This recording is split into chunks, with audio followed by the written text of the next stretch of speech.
Assalamualaikum warahmatullahi wabarakatuh. Perkenalkan nama saya Anggun Sulistianingsih, NIM 1914080023. Baiklah, di sini kita masuk pada materi selanjutnya yaitu bab 5, di mana subtopiknya itu yang pertama adalah menjelaskan pengertian kesimpulan, fungsi, dan cara menyusun kesimpulan dengan contoh dari berbagai jenis penelitian.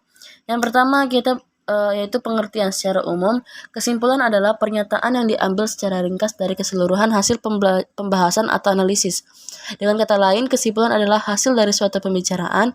Kesimpulan menjadi bagian sangat penting dari setiap karya tulis.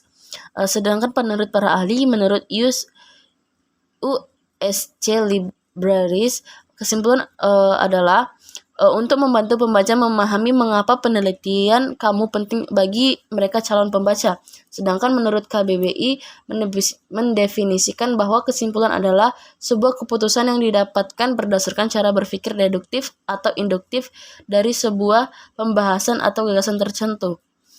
Sedangkan fungsinya yaitu adapun fungsi dari kesimpulan ialah untuk memberikan suatu kesempatan serta informasi kepada pembaca guna mengetahui secara cepat tentang apa hasil dari yang diperoleh dari penelitian yang telah dilakukan.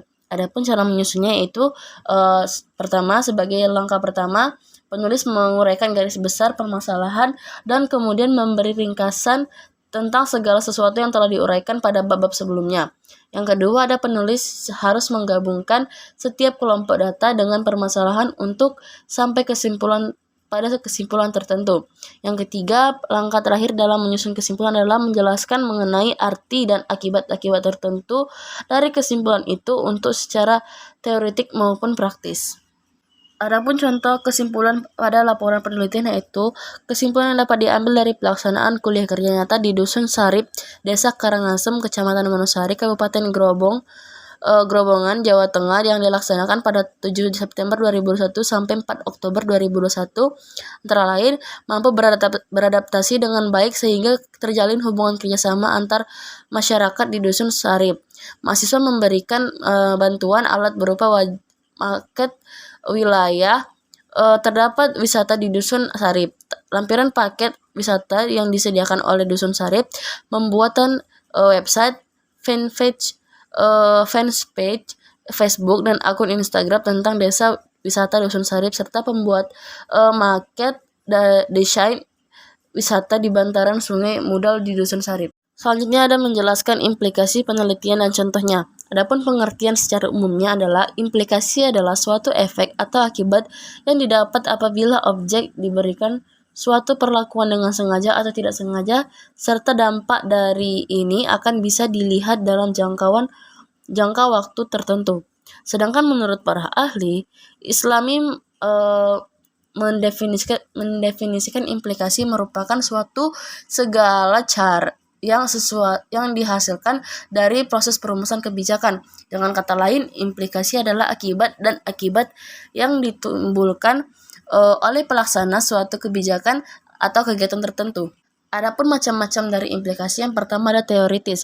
Jenis teoritis adalah sebuah kajian yang mendasar untuk mendukung tentang adanya penelitian yang juga memungkinkan untuk dapat dilakukan. Biasanya jenis teoritis bisa digunakan untuk meyakinkan orang. Yang kedua ada manajerial.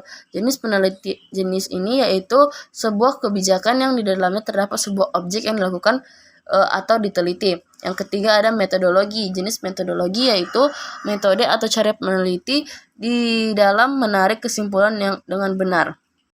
Contoh implikasi metodologi ini dapat dengan cara peneliti melaksanakan penelitiannya dan bisa menyimpulkan hasil penelitiannya.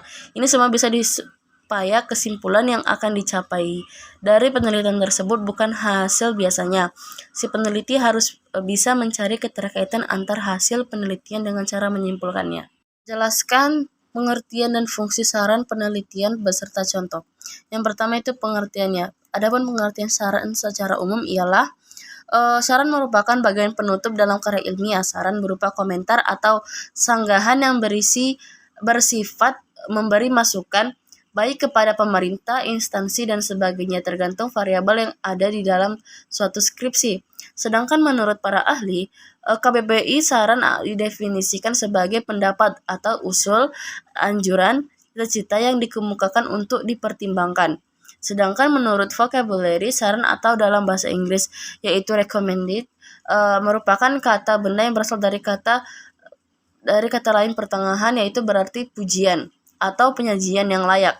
Sedangkan manfaat saran yang pertama yaitu melalui saran penelitian, peneliti selalu dapat menyebutkan manfaat studi lebih lanjut di bidang penelitian. Yang kedua, peneliti juga dapat menjelaskan kebutuhan untuk mengisi kekosongan tertentu yang mungkin tidak dapat peneliti liput sekarang dengan alasan apapun. Yang ketiga, peneliti bahkan dapat berbicara tentang potensi perkembangan baru di bidang penelitian dan apakah studi penelitian relevan bagi mereka, atau jika perkembangan tambahan harus dimasukkan ke dalam pekerjaan peneliti. Selanjutnya ada cara menulis saran. Yang pertama, sesuai menutup kesimpulan penulis dapat memberi saran kebijakan atau saran untuk keperluan penelitian lebih lanjut. Yang kedua, dalam menyusun saran, hendaknya penulis tidak menyarankan sesuatu yang tidak mempunyai dasar atau keterkaitan dengan pembahasan yang dikemukakan. Yang ketiga, yaitu saran hanya berisi alternatif yang bisa diajukan penulis agar permasalahan yang ada dapat dipecahkan sebaik-baiknya di waktu mendatang.